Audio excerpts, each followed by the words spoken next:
La Russie a présenté aux États-Unis une liste de demandes pour un accord visant à mettre fin à sa guerre contre l'Ukraine et à rétablir les relations avec Washington, selon 2 personnes familières avec cette affaire.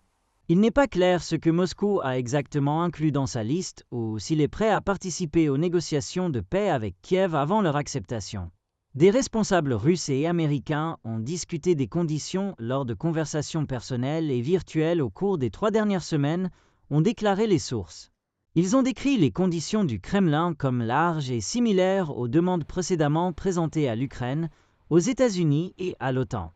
Ces conditions antérieures comprenaient l'absence d'adhésion à l'OTAN pour Kiev, un accord pour ne pas déployer de troupes étrangères en Ukraine et la reconnaissance internationale de la revendication du président Vladimir Poutine selon laquelle la Crimée et 4 régions ukrainiennes occupées appartiennent à la Russie.